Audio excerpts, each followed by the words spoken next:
빨리 좀 나와. 다들 기다리고 있잖아. 남편의 문자가 울린 건 제가 아직 주차장에 있을 때였어요. 트렁크에서 케이크 상자를 꺼내고 꽃바구니를 한 손에 받쳐들고 등에는 떡 상자까지 매단 채로요. 남편은 저보다 1시간 먼저 도착해서 이미 상석에 앉아 있었겠죠. 수고했다는 말은 당연히 없었고요. 시어머니의 칠순 잔치였습니다. 서울 서초구 한복판에 있는 프라이빗 일식 코스 요리집. 예약부터 메뉴 선정, 케이크, 꽃, 답례품 포장까지 전부 제가 처리했어요. 남편 카드로 결제했냐고요? 아니요. 제 카드로요. 늘 그랬거든요. 홀 안에 들어서자마자 친척들의 시선이 일제히 저한테 쏠렸어요. 손에 뭘 이렇게 많이 들었냐는 말이 먼저 나왔고, 곧이어 시어머니가 자리에서 일어나시며 환하게 웃으셨죠. 근데 그 웃음은 저를 향한 게 아니었어요. 시어머니 뒤쪽으로 막 문을 열고 들어오는 누군가를 보고 계신 거였거든요. 어머, 드디어 왔네. 우리 은비가. 시동생의 아내, 그러니까 제 동서 은비였어요. 강남에서 나고 자란 연세대 출신, 지금은 청담동 프리미엄 케이터링 업체 대표. 시어머니가 입버릇처럼 하시는 말씀이 있었어요. 며느리도 두 종류가 있다고. 집안의 품격을 더하는 며느리와 그냥 살림이나 거두는 며느리. 제가 어느 쪽인지는 굳이 설명 안 해도 아시겠죠? 저는 경상남도 고성 출신이에요. 지방 국립대를 나왔고 지금은 중견식품 유통회사에서 재무팀장으로 일하고 있어요. 7년 전 이 회사에 격리로 입사해서 팀장 자리까지 올라왔죠. 시어머니한테 이 얘기를 들으면 항상 돌아오는 반응이 정해져 있었어요. 아, 그래. 시골 애들은 그렇게 부지런한 데는 있더라고. 칭찬처럼 들리죠. 아니에요. 그분이 말씀하시는 시골은 그냥 다른 단어예요. 사람 취급은 하되 격은 다르다는 뜻이거든요. 자리에 앉자마자 시어머니는 은비 손을 꼭 잡으시더니 친척들한테 소개하기 시작하셨어요. 우리 은비가 이번에 청담에 프리미엄 파인다이닝을 열거든요. 우리 진호랑 같이 메뉴 개발부터 인테리어 콘셉트까지 전부 직접 다 했대요. 역시 배운 사람은 달라. 이런 집안에 이런 며느리가 들어와 줘서 내가 얼마나 든든한지. 친척 이모 한 분이 맞장구를 치셨어요. 형님, 정말 좋으시겠어요. 청담에 파인다이닝이라니. 어머, 그러면 우리도 초대해 주셔야 해요. 시어머니가 한껏 웃으셨어요. 당연하죠. 개업하면 제일 먼저 여러분 모셔야지. 우리 진호 내외가 이 집안 얼굴을 확 바꿔놓을 거예요. 저는 그 말을 들으면서 물잔을 들었어요. 손에 물기가 배어 있었지만 닿지 않았어요. 12년이에요. 제가 이 집안 며느리로 산 시간, 명절마다 새벽 5시에 일어났고, 시어머니 생신은 물론이고, 시아버지 기일, 친척 경조사, 남편, 직장, 동료 결혼식까지 전부 제가 챙겼어요. 통장에 있는 돈은 언제부터인가 제 돈인지 우리 돈인지 구분이 안 됐고요. 그래도 한 번도 소리를 높인 적이 없었어요. 시골 출신 며느리가 눈치는 있어야 하니까요. 이 집안 표현으로는 그게 덕목이었거든요. 코스 요리가 나오기 시작하자 분위기가 부드러워졌어요. 술잔이 한 바퀴 돌고 웃음소리가 커지고, 그런데 시어머니는 분위기가 좋아질수록 오히려 저를 더 건드리셨어요. 수연아, 너도 좀 배워. 은비처럼 뭔가 폼나는 거 해봐야지. 회사 다니는 거야 좋은데 지방 공장 납품이나 하는데 다니면서 뭘 배우겠어. 안 그래요? 식탁이 잠깐 조용해졌어요. 친척들이 저를 슬쩍 봤다가 시선을 돌렸죠. 남편은 고기를 집으면서 아무 말도 안 했어요. 시동생 진호는 잔을 들며 어머니 말씀이 맞다는 듯 고개를 끄덕였고요. 저는 웃으면서 말했어요. 어머니, 저희 회사 연매출이 3천억이에요. 저는 그 재물을 책임지고 있고요. 시어머니가 코웃음을 치셨어요. 그래봐야 시골에서 올라와 숫자나 들여다보는 거잖아. 은비처럼 문화 있는 일이랑은 격이 다르지. 사람이 어디서 자랐는지가 결국 다 나오는 법이거든. 그 말이 공기 중에 떠 있는 동안 저는 물을 한 모금 마셨어요. 웃음을 유지한 채로요.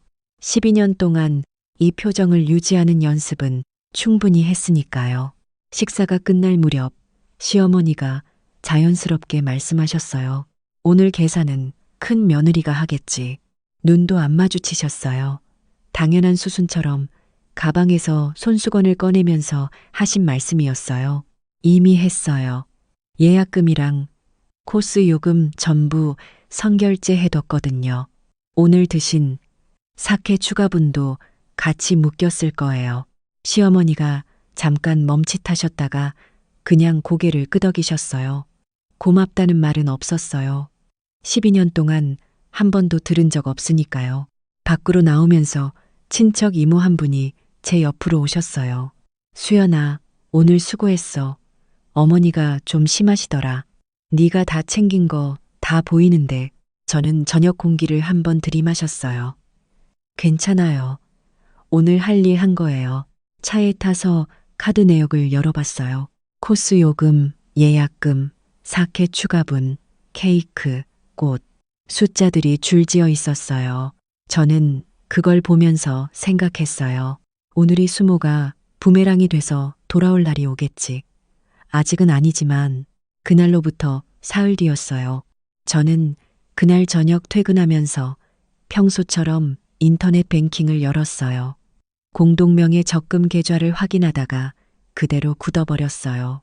화면에 담보 설정 완료라는 문구가 선명하게 찍혀 있었거든요. 실행일은 열흘 전이었어요. 남편한테 전화를 걸었어요. 여보, 공동적금에 담보 설정된 거 알아요? 전화기 너머로 잠깐 침묵이 흘렀어요. 남편이 낮게 말했어요. 아, 그거. 나중에 얘기하자. 지금 얘기해요. 남편이 한숨을 쉬었어요. 진호가 파인다이닝, 개업 자금이 좀 부족하다고 해서 담보로 대출 좀 받아서 빌려줬어.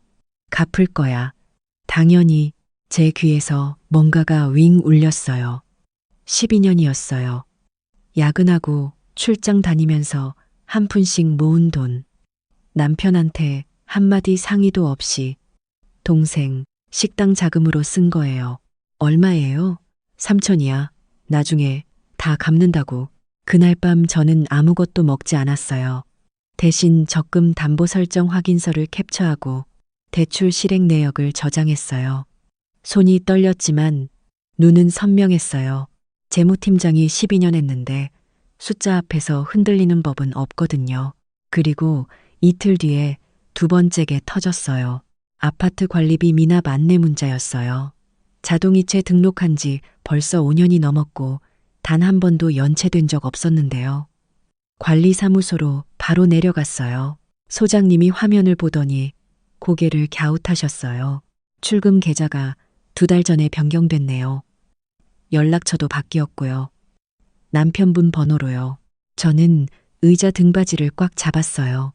계좌 번호를 메모지에 받아 적고 관리사무소를 나왔어요. 집으로 올라와서 서랍 깊은 곳에 넣어두었던 영수증 파일을 꺼냈어요. 인테리어 업체 계약서를 찾아냈죠. 변경된 계좌, 앞자리 6자리가 딱 맞았어요. 남편은 관리비 자동이체 계좌를 몰래 진호의 인테리어 업체 계좌로 바꿔놓은 거예요. 매달 빠져나가는 돈을 식당 공사 대금으로 상계 처리하면서 제가 모르게 연락처까지 바꿔둔 거죠. 저는 파일을 한 장 한 장 다시 넘겼어요. 보험료, 적금, 각종 공과금. 펜을 들고 수상한 항목 옆에 빨간색으로 물음표를 찍었어요. 2개가 더 나왔어요. 그 다음날 저는 친정 아버지께 전화를 드렸어요. 아버지, 사진 몇 장 보내도 될까요? 같이 좀 봐주셔야 할 것 같아요. 아버지는 30년 동안 세무서에서 일하고 퇴직하신 분이에요. 숫자 앞에서 거짓말이 통하지 않는다는 걸 평생 몸으로 아는 분이시죠. 보내라. 아버지가 다 들여다볼게. 그날 밤 저는 모든 서류를 촬영해서 전송했어요. 화가 났냐고요? 이상하게도 그때부터 마음이 오히려 차분해졌어요. 재무팀장 10년이 그냥 만들어지는 게 아니거든요. 숫자가 보이면 감정보다 계산이 먼저 돌아가는 사람이에요. 저는 진호와 은비의 파인다이닝 레스토랑 개업 설명회가 그로부터 일주일 뒤에 열렸어요. 압구정 신축 건물 3층. 바스크라는 이름이 붙은 곳이었어요. 들어서는 순간 인테리어 자재 하나하나가 수입산이라는 게 바로 눈에 들어왔어요. 조명, 바닥 마감재, 주방 동선 설계까지 15년 가까이 식품 유통업계에서 원가를 다뤄온 제 눈엔 억 단위 숫자들이 공중에 떠다니는 것처럼 보였어요. 시어머니는 입구에서 손님들을 맞이하며 어깨에 힘을 잔뜩 주고 계셨어요. 우리 은비가 직접 인테리어 콘셉트 짜고 셰프도 직접 유럽에서 데려왔어요. 이 동네에서 이 정도 레스토랑은 처음일 거예요. 저는 남편 옆에서 조용히 공간을 훑었어요. 테이블 수, 예상, 회전율, 고정, 인건비, 셰프 한 명에 소믈리에, 홀 스태프까지 합치면 매달 나가는 인건비만 이미 수천만 원이었어요. 여기에 강남 임대료와 장비, 리스비까지 더하면 설명회가 시작되고 은비가 마이크를 잡았어요. 바스크는 단순한 식사 공간이 아닙니다. 고객 한 분 한 분의 미각 취향을 분석해서 맞춤형 코스를 제공하는 다이닝 경험이에요. 강남 프리미엄 시장에서 새로운 기준을 만들겠습니다. 말은 유창했어요. 슬라이드도 깔끔했고요. 그런데 제 눈에 들어온 건 운영 자금 계획서 슬라이드였어요. 예상 손익 분기점, 도달 시점 6개월. 하지만 초기 고정 지출 대비 예상 매출 커버율이 너무 낮게 잡혀 있었어요. 저 숫자로는 초기 적자를 버텨낼 수가 없어요. 다과 시간이 되자 은비가 자연스럽게 제 쪽으로 왔어요. 형님도 오셨네요. 어떠셨어요?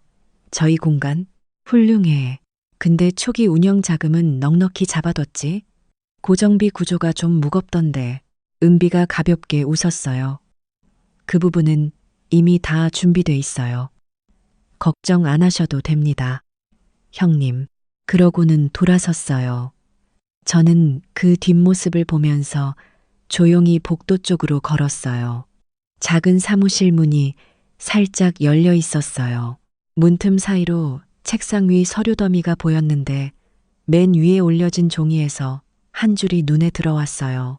형 부부 무상 지원금사 0만 원. 저는 주변을 한번 확인하고 조심스럽게 한 발 들어섰어요. 서류 첫 장을 훑었어요. 자기 자본, 은행 대출, 장비 리스, 그리고 맨 아래 형 부부 무상 지원금 0만 원, 약정서 미작성. 제 이름이 거기 있었어요. 형 부부라는 두 글자 안에 저도 포함되어 있었던 거죠. 제 동의 없이, 계약서도 없이 이미 확정된 항목으로 저는 손이 떨리는 걸 느끼면서 핸드폰을 꺼내 사진을 찍었어요. 한 장, 두 장. 복도에서 발소리가 들리자 조용히 나와서 화장실로 들어갔어요. 거울을 봤어요. 표정이 차갑게 굳어 있었지만 눈은 어느 때보다 맑았어요. 박민준, 당신 정말 끝까지 가는구나. 사진을 아버지한테 전송했어요. 방금 설명회에서 나온 거예요. 제 동의 없이 4천만 원이 지원금으로 잡혀 있어요. 약정서도 없어요. 아버지 답장은 빨랐어요. 확인했다. 이건 무상 증여야. 신고 안 됐으면 증여세 폭탄이다. 침착해라. 아버지가 무기로 만들어줄게. 그 주 일요일 오후 저는 친정 부모님 댁 식탁에 앉았어요. 아버지 앞에는 제가 지난 몇 주 동안 모아서 전송한 자료들이 인쇄된 종이 15장이 펼쳐져 있었어요. 아버지는 안경을 고쳐 쓰시며 말씀하셨어요. 수연아, 정신 차리고 들어라. 먼저 공동적금 담보대출. 공동명의 계좌는 양쪽 동의 없이 담보 설정이 불가능해. 남편이 단독으로 진행했다면 이건 불법 담보 설정이야. 민사에서 충분히 다툴 수 있어. 관리비 계좌건은요. 그건 더 고약해. 공동생활 계좌 출금처를 무단 변경해서 제3자 계좌로 흘린 거잖아. 인테리어 업체 계좌랑 일치하면 사실상 횡령이야. 의도적으로 연락처까지 바꿨으니 은폐 시도까지 있어. 아버지는 두 번째 장을 넘기셨어요. 그리고 이게 제일 문제야. 4천만 원 무상 지원, 약정서 없는 거액 이동은 세무서에서 100% 증여로 봐. 증여세 원금의 신고, 불성실 가산세 20%, 납부 불성실 가산세까지 붙으면 금액이 어마어마해져. 개업하자마자 세무조사 들어오는 날엔 그 레스토랑 문 열자마자 닫아야 할 수도 있어. 저는 메모를 받아 적으면서 물었어요. 제가 할 수 있는 게 있을까요? 아버지가 마지막 장을 짚으셨어요. 여기 봐라. 레스토랑 잔금 지급 예정일이 다음 달 20일이야. 근데 네 카드 결제일이랑 공과금 자동이체일이 다 20일 전후야. 내 통장 한도를 이용해서 그 잔금을 메울 심산이구나. 저는 화면을 끄고 자리에서 일어났어요. 20일 되기 전에 제가 먼저 움직이면 되겠네요. 아버지가 딸의 눈을 보셨어요. 수연아, 이거 한번 시작하면 돌아오기 어려운 길이야. 괜찮겠어? 저는 창밖을 봤어요. 아버지 댁 마당에 마지막 남은 감이 매달려 있었어요. 돌아갈 생각이 없어요, 아버지. 그들이 제 이름을 허락도 없이 쓴 순간 이미 끝난 거예요. 아버지는 서류를 정리해서 제 앞으로 미셨어요. 가져가라. 이게 이제 네 무기야. 개업 잔금 지급 예정일 나흘 전이었어요. 오전 10시 시어머니한테서 전화가 왔어요. 수연아, 너 지금 어디야? 롯데백화점으로 나와봐. 레스토랑 개업 기념으로 은비한테 선물 하나 해줘야 할 것 같아서 식기 세트 보러 왔는데 계산할 카드가 있어야지. 저는 잠깐 입을 다물었어요. 어디 계세요, 어머니? 명품 주방, 용품 매장 앞이야. 빨리 와. 전화가 끊겼어요. 저는 핸드폰 화면을 가만히 바라봤어요. 그러고는 조용히 미소를 지었어요. 사실 저는 그 전화가 오기 30분 전에 이미 모든 준비를 마친 상태였거든요. 카드사에 전화해서 가족카드 전체 정지, 보조카드 사용 중단, 남편이 몰래 올려놓은 한도 원상 복구까지 전부 처리해뒀었어요. 완료 문자도 확인했고요. 저는 가볍게 외투를 걸치고 차 키를 들었어요. 백화점, 6층 프리미엄, 주방용품 매장, 시어머니와 은비가 나란히 서 있었어요. 매장 직원은 그 옆에서 허리를 굽히고 있었고 은비 손에는 이미 다른 매장 쇼핑백이 2개 들려 있었어요. 드디어 왔네. 빨리 이리 와봐. 은비가 딱 마음에 드는 거 골랐대. 어서. 은비가 직원을 향해 말했어요. 이걸로 주세요. 덴마크 수입 식기 풀세트로요. 직원이 조심스럽게 금액을 안내했어요. 세트 가격은 380만 원이었어요. 시어머니가 저를 보셨어요. 수연아, 카드. 저는 지갑을 열어서 가족 카드를 꺼내 직원에게 건넸어요. 단말기 소리가 났어요. 잠시 후 직원의 표정이 미세하게 굳었어요. 죄송합니다, 고객님. 승인이 거절되었습니다. 시어머니가 눈썹을 치켜 올리셨어요. 거절? 다시 해봐요. 한도가 남아있을 텐데. 한도 초과로 나오고 있습니다. 혹시 다른 카드가 있으실까요? 시어머니의 날카로운 시선이 저한테 꽂혔어요. 수연아, 카드를 어떻게 관리한 거야? 이런 중요한 자리에서 망신을 주려고? 저도 당황스럽네요, 어머니. 보조카드로 한 번 더 해볼게요. 결과는 같았어요. 또 거절음이 울렸어요. 은비가 팔짱을 끼며 말했어요. 형님, 지금 장난하세요? 저 기다리게 만들려고요? 글쎄요, 동서. 카드사에 확인해 볼게요. 저는 핸드폰을 꺼내 카드사 앱을 열어보는 척 했어요. 그리고 고객센터에 전화를 걸었죠. 스피커폰이 켜지자 상담원 목소리가 흘러나왔어요. 고객님, 확인 결과 해당 카드는 오늘 오전에 사용자 본인 요청으로 전체 이용 한도가 조정되었습니다. 보조 카드도 동일하게 이용 제한 처리된 상태예요. 매장 안이 잠깐 조용해졌어요. 저는 담담하게 전화를 끊었어요. 어머니, 오늘 아침에 제가 한도 점검하면서 잠깐 묶어뒀어요. 말씀드리는 걸 깜빡했네요. 타이밍이 좋지 않았죠. 시어머니의 얼굴이 굳었어요. 은비의 눈이 가늘어졌어요. 형님, 일부러 이러시는 거죠? 저는 조용히 대답했어요. 동서, 저는 원래 계획대로 했어요. 시어머니가 직접 지갑을 여셨어요. 진호명의 카드를 꺼내 직원한테 건네셨는데 이번에도 거절음이 났어요. 직원이 난처한 표정으로 말했어요. 이 카드도 한도 초과로 나오고 있습니다. 은비가 진호한테 전화를 걸었어요. 잠깐 통화하더니 표정이 굳었어요. 이번 달에 이미 많이 썼대요. 시어머니가 저를 쏘아보셨어요. 대체 무슨 일이야? 오늘이? 저는 지갑을 가방에 집어넣었어요. 저도 당황스럽네요, 어머니. 그 말이 끝이었어요. 저는 더 덧붙이지 않았어요. 매장 직원이 조심스럽게 물었어요. 현금이나 다른 카드로 진행하시겠어요? 시어머니와 은비가 서로 눈빛을 주고받았어요. 아무도 먼저 지갑을 열지 않았어요. 380만 원짜리 식기 세트 앞에서 집안의 품격을 올리는 며느리라던 사람들이 서로 눈치만 보고 있었어요. 저는 가볍게 인사를 했어요. 저는 먼저 가볼게요, 어머니.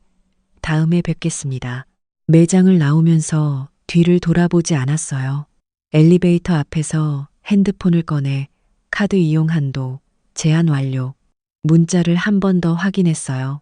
오전 9시 30분. 시어머니 전화가 오기 30분 전. 엘리베이터 문이 닫혔어요. 저는 표정을 바꾸지 않았어요. 처음부터 계획한 자리였으니까요. 그날 밤 가족 단톡방에 메시지가 올라왔어요. 시어머니셨어요. 이번 주 토요일 저녁 삼겹살 회식. 다들 나와라. 날짜를 확인했어요.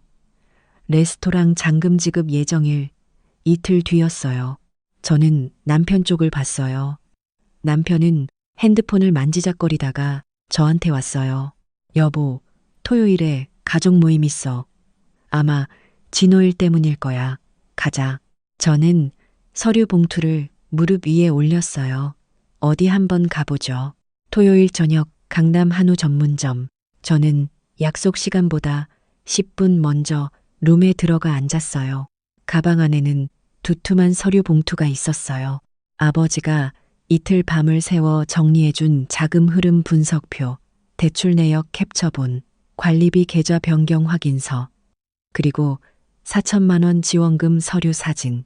시어머니가 진호와 은비를 데리고 들어왔어요. 남편이 제 옆에 앉으면서 낮게 속삭였어요. 제발 오늘 조용히 있어. 알았지? 저는 대답 대신 물을 한 모금 마셨어요. 고기가 올라오고 술잔이 한 바퀴 돌자 시어머니가 헛기침을 하셨어요. 저번에 백화점에서 일이 좀 어색했는데 오늘은 가족끼리 편하게 먹자구나. 그때 은비가 젓가락을 내려놓으며 말했어요. 어머니, 사실 오늘 급한 얘기가 있어요. 잔금 날짜가 모레인데 자금 쪽에 구멍이 생겼어요. 생각보다 추가 비용이 더 들어서요. 진호가 형인 남편을 봤어요. 형, 저번에 도와준다고 했잖아. 이번에도 좀. 남편이 당황해서 제 눈치를 살폈어요. 그건 내가 알아볼게. 그때였어요. 저는 물잔을 내려놓으며 말했어요. 어떻게 알아보실 건데요? 여보? 남편의 얼굴이 흑빛이 됐어요. 제발 조용히 있으라는 눈빛을 보냈지만 저는 이미 가방에서 서류 봉투를 꺼내고 있었어요. 이게 뭐야? 밥 먹다가 웬 서류야. 시어머니가 눈살을 찌푸리자 저는 첫 번째 장을 앞으로 밀었어요. 보시면 알아요. 공동적금 담보대출 내역이에요. 제 동의 없이 진행됐어요. 이건 법적으로 불법 담보 설정이에요. 민사로 충분히 다툴 수 있고요. 남편이 자리를 박차려 했지만 제가 먼저 말했어요. 앉아요. 아직 멀었으니까. 두 번째 장을 꺼냈어요. 우리 아파트 관리비 자동이체 계좌 2달 전에 인테리어 업체 계좌로 몰래 바뀌었어요. 관리사무소에서 다 확인했어요. 연락처도 남편 번호로 바꿔서 제가 알 수 없게 해뒀고요. 공급무단 유용이에요. 은비의 안색이 파래졌어요. 진호가 입술을 깨물었어요. 그리고 이게 제일 중요한 거예요. 저는 세 번째 장을 은비 앞에 내밀었어요. 개업 자금 계획서에 형 부부 무상 지원금 4천만 원. 제 이름이 여기 왜 들어가 있죠? 저는 이 서류 본 적도 없고 동의한 적도 없어요. 약정서도 없이 이렇게 이름을 쓰는 거 세무서에서는 어떻게 볼까요? 무상 증여의 신고, 불성실 가산세까지 붙으면 개업하자마자 세무조사 맞을 수도 있어요. 연세대 나오셨다는 분이 이런 기초적인 건 몰랐어요? 시어머니가 숟가락을 탁 내려놓으셨어요. 너 지금 미쳤니? 가족끼리 좀 도와주는 게 뭐가 문제야? 시골 출신이라 아직도 우리 집안 방식을 모르는 거야? 저는 그 말을 듣고 잠깐 시어머니를 바라봤어요. 시골 출신이라서 12년 동안 이 집안 뒤치다꺼리 다 해온 거예요. 어머니, 제사, 명절, 생신, 친척 경조사 한 번도 빠진 적 없이요. 그 시골 며느리 덕분에 이 집이 굴러온 거예요. 한 번만 더 그 말씀하시면 저 오늘 자리에서 바로 국세청 신고 넣을 거예요. 루만이 얼음물을 끼얹은 듯이 조용해졌어요. 그때 제 핸드폰이 진동했어요. 잔액 부족으로 이체 실패. 레스토랑 잔금을 치르려던 남편의 시도가 막힌 알림이었어요. 저는 그 화면을 은비 쪽으로 돌려 보였어요. 동서, 방금 잔금 이체 실패했네요. 오늘 자정까지 안 들어가면 계약 파기되는 거 맞죠? 진호가 사색이 되어 일어섰어요. 은비는 울음이 차오르는 듯 입을 꽉 다물었어요. 시어머니가 뒷목을 잡으며 의자에 기대셨어요. 저는 마지막으로 서류 한 장을 남편 앞에 내밀었어요. 여보, 지금 당장 여기 서명해요. 아파트 공동명의 등기 변경 신청서예요. 제 돈 5억 들어간 집인데 명의가 왜 당신 단독이에요? 서명 안 하면 오늘 이 자리에서 횡령 내역 전부 당신 회사에 넣을 거예요. 남편의 손이 떨렸어요. 진호가 형 하면서 뭔가 말하려 했지만 저는 남편만 봤어요. 서명이에요. 펜이 서류에 닿는 순간 12년 동안 저를 가뒀던 무언가가 소리 없이 부서지는 느낌이었어요. 저는 봉투를 다시 챙겼어요. 제 돈으로 지은 집에서 제 통장을 털어서 세운 식당 도와주는 연극은 오늘로 끝이에요. 고기는 맛있으니까 많이 드세요. 탈 없이 소화하시길 바라고요. 저는 가방을 들고 룸을 나왔어요. 뒤에서 시어머니의 목소리와 진호의 외침이 섞여 들렸지만 발걸음이 가벼웠어요. 강남의 밤 공기가 코끝을 스쳤어요. 찼지만 기분 좋은 차가움이었어요. 그날로부터 석 달이 지났어요. 바스크 레스토랑은 개업 첫 달에 하루 평균 손님이 10명이었어요. 임대료와 인건비를 합산하면 매달 수천만 원이 그냥 빠져나가는 구조였어요. 두 번째 달, 진호가 남편한테 전화를 걸어왔어요. 형, 이번 달 직원 월급이 400이 모자라. 한 번만 도와줘. 남편이 소파에서 저한테 왔어요.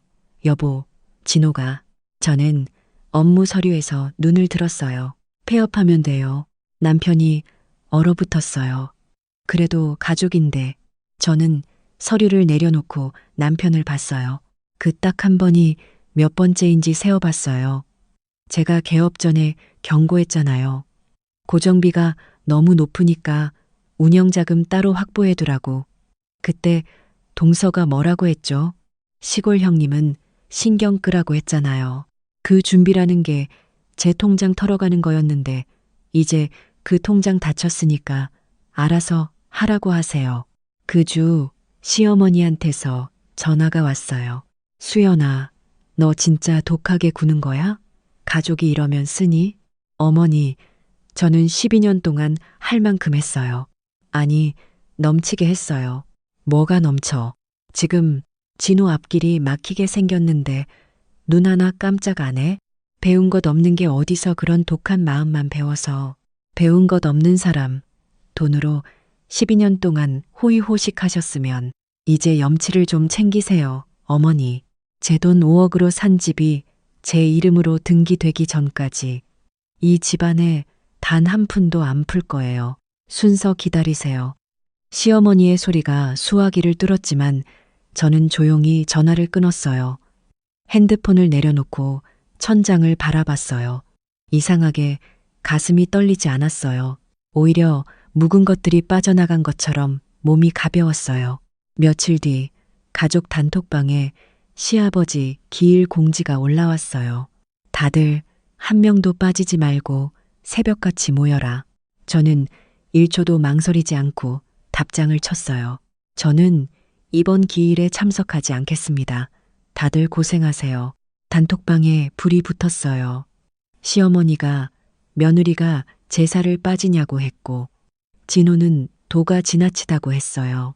은비까지 나서서 가족 행사에 불참하면 나중에 섭섭한 소리 들어도 할 말 없으실 거라고 했고요. 저는 차갑게 화면을 들여다보다가 천천히 타이핑했어요. 지난 12년 동안 기일, 명절, 생신 단 한 번도 빠진 적 없습니다. 혼자 장 보고, 혼자 전 부치고, 혼자 설거지했어요. 이제 제 인생의 주인은 저예요. 참석 여부는 제가 결정합니다. 이번엔 싫으니까 각자 알아서 차리세요. 전송하고 핸드폰을 뒤집었어요. 알림이 울려댔지만 꿈쩍도 하지 않았어요. 방에서 나온 남편이 안절부절했어요. 여보, 단톡방 내용 뭐야? 엄마 혈압 오르시면 어쩌려고. 저는 남편을 봤어요. 당신은요? 12년 동안 내가 새벽에 일어나서 기름 냄새 맡을 때 당신은 거실에서 자고 있었잖아요. 내가 손등에 기름 튀어 화상 입었을 때 괜찮냐고 한마디라도 해준 적 있어요? 섭섭한 건 나예요, 여보. 남편이 입을 벌렸다가 다물었어요. 저는 딸 방문을 두드렸어요. 지수야, 엄마랑 나가자. 카페 가서 뭐 먹자. 따스한 봄 햇살이 나는 주말 오후였어요. 저는 딸의 손을 잡고 집 근처 작은 카페로 갔어요. 창가 자리에 나란히 앉아서 딸기라테와 아메리카노를 주문했어요. 지수가 두 손을 모으고 저를 바라봤어요. 엄마, 오늘 진짜 할머니 댁 안 가? 제사 있다면서. 응, 오늘은 안 가. 이제 엄마도 쉬는 날이 있어야지. 지수가 눈을 동그랗게 떴다가 방긋 웃었어요. 우와, 엄마 오늘 진짜 예뻐 보인다. 할머니 댁 갈 때는 항상 얼굴이 무거워 보였는데 저는 울컥 차오르는 게 느껴져서 딸의 머리를 천천히 쓸었어요. 억지로 짓는 웃음이 아니라 아랫배 깊은 곳에서부터 올라오는 진짜 웃음이었어요. 엄마, 앞으로는 엄마 것도 좀 챙겨. 맨날 다른 사람만 챙기지 말고. 12살 아이가 한 말이었어요. 저는 눈물이 날 것 같아서 창밖을 봤어요. 봄바람에 나뭇가지가 흔들리고 있었어요. 핸드폰 진동이 계속 울렸지만 저는 화면을 한 번도 켜지 않았어요. 12년 만에 처음으로 오롯이 제 것인 오후가 흘러가고 있었어요. 나중에 이 이야기를 다시 떠올릴 때 저는 아마 그 카페 창가를 가장 먼저 생각할 것 같아요. 딸이 웃던 그 얼굴, 따뜻하게 돌아가던 커피잔, 들어오지 않은 전화들, 싸움에서 이긴 날의 얼굴은 생각보다 조용하고 그래서 더 오래 남는 법이거든요. 저는 그날 처음으로 알았어요. 나를 지키는 일이 누군가를 공격하는 게 아니라 그냥 내 자리에 내가 서 있는 것이라는 걸요. 시골 출신이라는 말이 얼마나 자주 저를 움츠러들게 했는지 돌아보면 지금은 그게 오히려 우습게 느껴지기도 해요. 제가 그 말에 움츠러들 때마다 저 스스로 그 말에 무게를 얹어준 거였으니까요. 이제는 아니에요. 숫자는 거짓말을 하지 않아요. 그리고 숫자를 정확하게 읽는 사람은 결국 가장 오래 자리를 지키는 법이더라고요.